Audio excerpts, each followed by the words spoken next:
Greetings from Catalina. Excited to be with you guys tonight. It just so blesses me when people that I would least expect tune in and they get a chance. And so we just trust that when we do this, for the people that click on or turn it on are going to get blessed. Mm-hmm. Tonight's going to be, we're still in that series of, now that COVID seems to be kind of not as big an issue, though they keep trying to threaten you with it, it's going to come back. Mm-hmm. Just what should church look like? How deliberate should we be in the relationships that we make?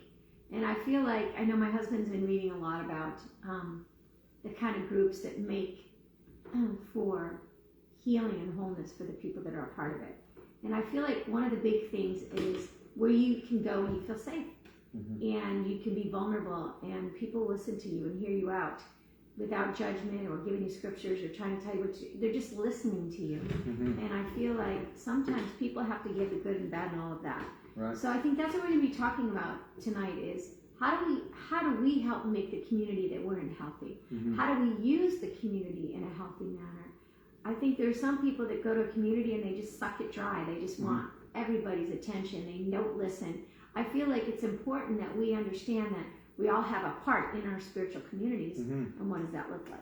Yeah, have you ever had a desire and longed for a community that you could be free with your heart wide open, and you could share the good, bad, and the ugly parts of life, and to find a group that, like my wife said, that won't judge you, but they'll identify with your struggle and they'll come alongside and encourage you, to pray with you, exhort you, challenge you if they need to, and love you right where you are. And that's what is described as a spiritual community. And I love this phrase. A spiritual community is a safe place to hit bottom. Right. And I love that because, do we have a place that we could hit bottom? Do we have a group of people? Well, that's why the church, people need to understand. Mm-hmm. Church is full of a lot of broken people that can walk out in confidence because they're forgiven. Right. So it's the place to go for hope. That's right. And that's how we as communities should always understand that Jesus never cleaned the fish before he put them in the net. He took them just as they were, that's right. Brought them up, and then he brought them up on the shore. Mm-hmm. And I feel like we're fishermen. We're fishermen. That's right. And we have to remember how we fish. Yeah. So how do we create safe places for ourselves? What is needed? First thing is that spiritual communities, you live in a atmosphere of vulnerability, and this vulnerability lives in safety. We all need a place that is safe enough to embrace our brokenness, our failure, our inability to cope in the midst of torment, or a place to again discover life in its fullest capacity. We need a place to go to that we can drop these things off and then embrace new things to come out of it. There's a passage I love what Paul, because he was so honest. Here's this guy who's an apostle, doing all these great things, planting churches, going through all kinds of things. And he says in Romans, one of his last letters, he says in Romans 7, I have discovered this principle of life, that when I want to do what is right, I inevitably do what is wrong. I love God's law with all my heart.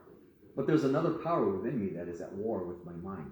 This power makes me a slave to the sin that is still within me. Oh, what a miserable person I am, he says.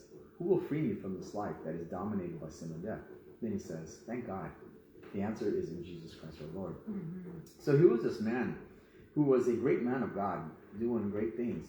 But he recognized, I need to continue to be vulnerable because I'm still dealing with this broken state. I'm still not finished. I'm not a finished man. I think that sometimes that's why when we see Christian leaders fall, we always hear they lost that close accountability. They lost that place where they could go and say, I need help. Right. I'm struggling. And they became too far, too untouched. Right. And that's why I loved about Rick Warren. Rick Warren's small group was the same small group, no matter how big his church was, no matter how prestigious and how known he was throughout the nations. He had a small group. Right. And when he lost his son, who did he want in his home? That small group came to his home. They all slept over to be with him. And I always think that is a beautiful representation of what spiritual community should look like. Right. That's right. And so the key is that we, in these small groups, we're able to see our failures as well as looking for opportunities to receive blessings from others, you know, that will help us on our journey with Christ, you know. The community is to be a rock, you know, in a stormy sea, you know, on an island of peace and in a world of pain, you know. It's to be the community for the broken and humble people who commune with God and each other as we help each other, right? People who make up these spiritual communities, they've taken their place as understanding that they are not complete. The sickness that we still have to contend with is called our sin, our issues. Well, right. You know, and so now what we've done is we have the good news, and we have the ability to infuse courage and infuse the encouragement that brings strength. That's right. So we don't wallow in our sin, but we push ourselves higher. You know, Absolutely. we consider ourselves dead to sin, but we look up. That's right. Because we're already in heavenly places. So once we understand that, it helps us not focus so much, but never forgetting the grace of God. Right. I think sometimes when we think we can do it on our own is when we start running into problems. That's when we get into trouble. So honesty is the next huge big key. We all need to recognize our limitations. We need to encourage truth-telling. It's so important. Truth-telling, you know, bringing integrity in the innermost parts of our heart. That is being Christ-like. That's right. Ephesians 4:22-25. Take on entirely this new way of life, the God-fashioned life. It's a life renewed from the inside. It's working itself into your conduct as God accurately reproduces His character in you. What this adds up to then is there's no more lies, no more pretense. Tell your neighbor the truth. In Christ's body, we're all connected to each other. After all, when you lie to others, you end up lying to yourself. That's right. And so, That's you know, in the message, huh? Our passion. in the message, yeah. So I love that, you know, because it says no more lies, no more pretense. You know, tell your neighbor the truth. And so, you know, when we can do that, what we do is we take the power of lies away, and we don't have to hide them behind these things. And so many times we lie because of shame or guilt. And but you know, when you tell someone, when you tell a safe person or a safe community, a safe group, your stuff, you take the power away from The stuff.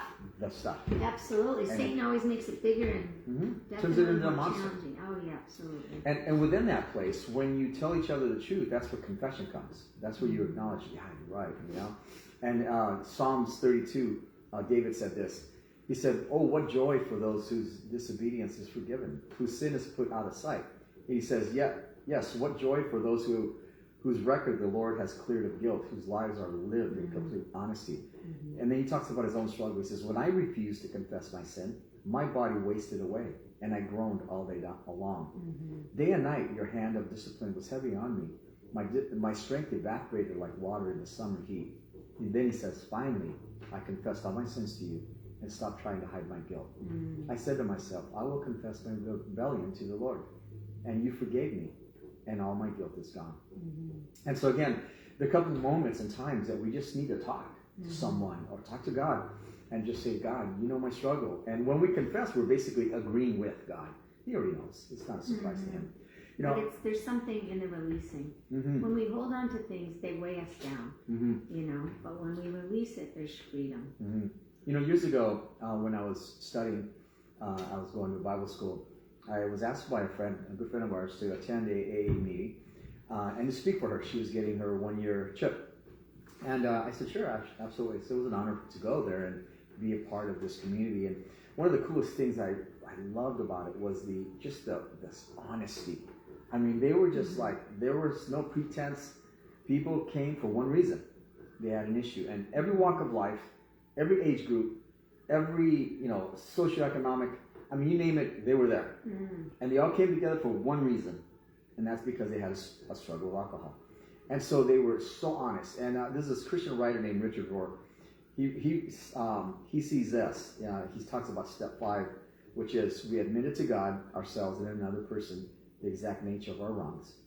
He saw that as a recipe for returning the mystery of forgiveness to the sort of peer-to-peer confession that Jesus had in mind. What did I mean by that? You know, he was saying, if we could bring back some of that into our church communities, where we're confessing to God and each other our wrongs, all of a sudden we create a vulnerable place, in a safe place where people feel like, you know, I got my issues, I'm struggling, and so that's what's necessary. We need to be able to open that up and confess it so that the guilt can be released, the shame is no longer there. It doesn't hold us. Yeah. and then it leads to the next thing. Right, forgiveness. Forgiveness is so critical. And I, just today I was reminded, when somebody is telling you their stuff, you got to notify your face. You got to get judgment out, because by the grace of God, there go I.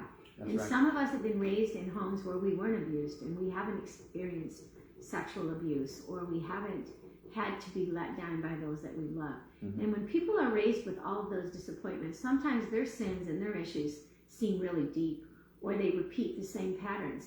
But we, who have the means, need to be even more forgiving and more understanding for those that don't have the emotional means. That's right. And so forgiveness, we have to offer it to those that maybe have hurt us and want to make amends for the harm. I think it's important to let people have that opportunity to try again, to change, to, addiction. Obviously, people that have let us down because of addictions, there's so many, kind of like I was talking about with my physical therapist today because of my leg. I've been off crutches, I've been 100%, and I've been so excited. I walked 10,000 steps and been doing everything, and then all of a sudden last night my ankle was like, they're not doing another thing.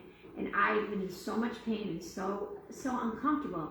And my physical therapist said, recovery, getting better is like you get better and then you have to go back down again. And then you get better, and then it's not a straight line. And I feel like that people that are struggling with things just know.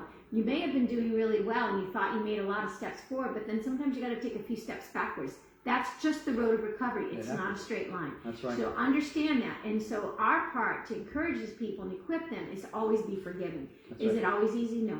And does forgiveness mean that we trust and we put them in situations where they're going to let us down? No. But knowing in our heart that you continue to speak to them, that God is able, God is forgiving them, God can empower them. That's right. That's right.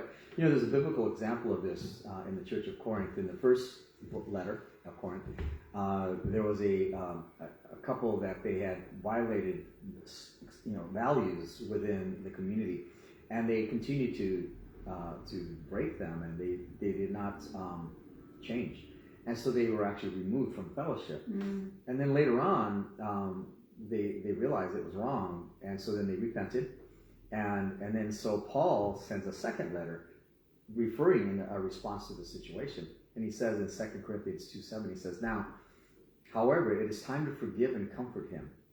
Otherwise, he may be overcome by discouragement. And so I urge you now to reaffirm your love for him. When you forgive this man, I forgive him too.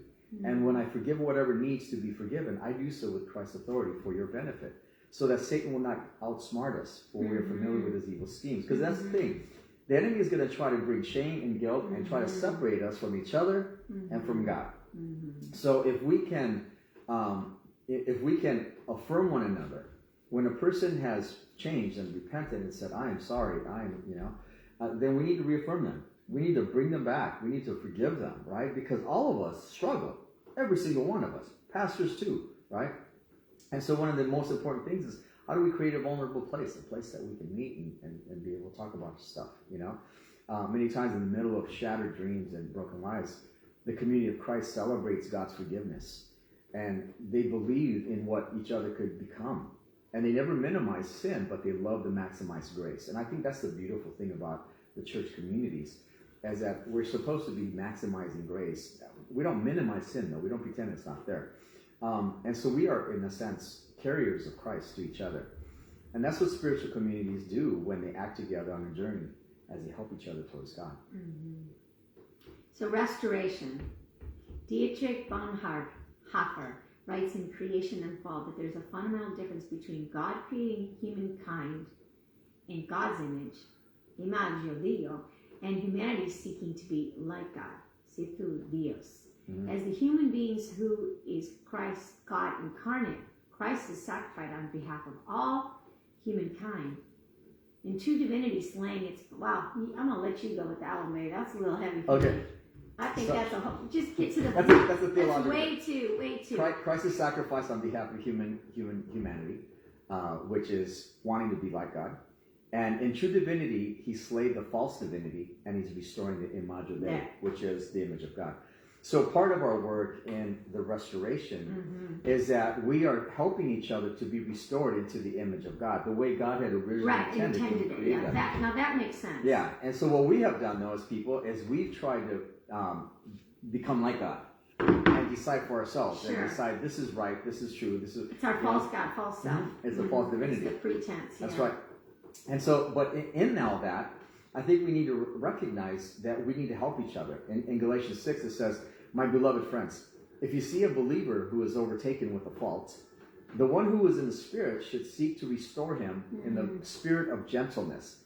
Key, the spirit of gentleness. And then he says, "But keep watch over your own heart so that you won't be tempted to exalt yourself over him." Right? Love empowers us to fulfill the law of the Anointed One as we carry each other's troubles.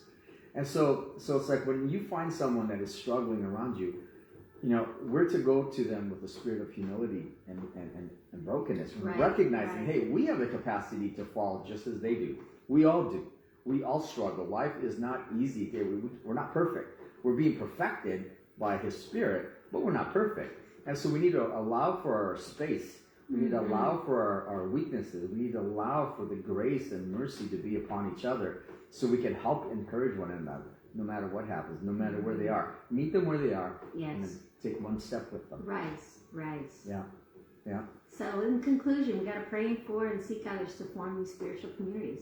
We need to be in safe places. Mm-hmm. And if you want to be a part of a good spiritual community, you don't talk. Mm-hmm. You don't gossip. Mm-hmm. People share their stuff. It's for nobody else but for that moment and at that time. That's right. So I think it's so important that when people come to be real, honest, and vulnerable, that they don't have this fear of being judged or that you're going to talk about their stuff. Mm-hmm. And unfortunately, some people aren't safe because they weren't raised to be good friends or they weren't raised to understand that. But those are the tools that those of you that are listening tonight, you're hearing tools that will help the communities that you're in be as high functioning as they should be, so that we can, again, be created back how we were meant to be in God's image. That we could reflect the Lord, that we could reflect the Spirit of God dwelling inside us as we bless and impact those around us. That's right. So the key in conclusion is that, this is our opportunity to come back into a society and make a difference in this world. And so the question is, what kind of world do we want? What kind of communities do we want? What kind of groups What do you want to want? spend your time on? Yeah. And so if we come together with a heart that's vulnerable, a heart that's humble, a heart that is willing to listen to the other person, and then just be available for them, to help them in their journey, to pray for them, encourage them, challenge them when they need it, but most especially that they know that we're there for them. They know that we love them and we'll meet them where they are. If we can create communities like that in these church buildings, our buildings will be packed. Because people have a desire to connect somewhere so they can unload their burdens that they're carrying. And we in the Christian spiritual community, we've been given the opportunity to create places like that. So my encouragement to you is that you would go out and you would create or connect with a spiritual community. Amen? God bless you. May the favor be upon you and 1,000 generations, and your family, and your children, and your children. Lord's blessings.